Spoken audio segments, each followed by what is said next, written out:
अगर कोई व्यक्ति पाखंड में चूर होकर किसी व्यक्ति को चुनौती दे और उसके सामने बुरी तरह हार जाए, तो उसके पास अपनी बची कुछ इज्जत बचाने का सिर्फ एक ही तरीका होता कि वो जज को और बिसात को बिका हुआ और भ्रष्ट कहना शुरू कर दे। किसी भी सोर लूजर के लिए अपनी इज्जत बचाने का सबसे आसान तरीका, और मुझे लगता है कि हमारे देश के ऑपोजिशन ने इसमें मास्टरी कर ली है। अभी जुम्मा जुम्मा 2 दिन भी नहीं हुए हैं बिहार चुनाव के नतीजों को बाहर आए हुए, और पुराना ट्रैक रिकॉर्ड दोबारा कंटिन्यू हो गया। वोट चोरी हो गए हैं, इलेक्शंस रिग्ड हैं, पूरा सिस्टम कॉम्प्रोमाइज्ड है और शायद ईवीएम भी हैक हैं। और हर बार की तरह इस बार भी ब्लेटेंट हिपोक्रेसी के नग्न उदाहरण गढ़ने में कोई कमी नहीं छोड़ी जा रही है।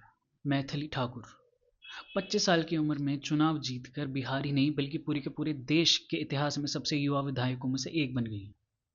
लेकिन इस देश का लेफ्ट लूनी लिबरल अम्बेडकराइट समाज शुरू दिन से उनको टारगेट कर रहा। अरे इल एक्सपीरियंस्ड है, कोई पॉलिटिकल नॉलेज नहीं है, कुछ आता नहीं है, 4 भजन ही तो गाती है और आता क्या। जिस प्रधानमंत्री जी के सामने हारमोनियम लेके कोई ऑडिशन दे रही हो। और ये सेम लोग जब शहाबुद्दीन नाम के गैंगस्टर का बेटा ओसामा जूनियर, जिसका नाम ही ओसामा बिन लादेन के ऊपर पड़ा है, वो चुनाव जीतता है तो होंठ सिलकर बैठ जाता है, जैसे जंगल राज के सुनहरे दिनों में से अपलिफ्टमेंट, डेवलपमेंट और प्रोग्रेस की सुनहरी लेगेसी लेकर विधानसभा में कदम रखेंगे। और फिर इलेक्शन कमीशन, वो कोई गवर्नमेंट इंस्टीट्यूशन थोड़ी ना, वो तो भाजपा का पर्सनल विंग है। और उसके कमिश्नर्स, वो कोई पब्लिक ऑफिसर्स थोड़ी ना है, वो तो प्रधानमंत्री मोदी के निजी पार्षद हैं, जो हर चुनाव में 40, 50, 60 लाख वोट चुरा कर ले आते हैं कहीं ना कहीं से भाजपा को जिताने के लिए। और इस सारे ब्लेम गेम में बिहार की जनता भी नहीं बची है।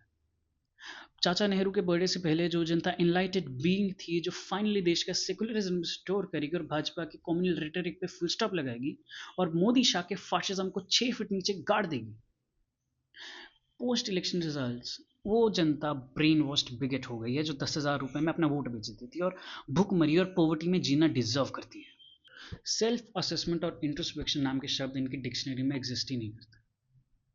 And welcome to the new grand old political party of India, जहां पर election loss is not considered loss but a featured sequel. Rahul Gandhi 95 चुनाव हारने के बाद भी कांग्रेस के मेन चेहरा बनकर रह दिए अपना अगला चुनाव हारने के लिए।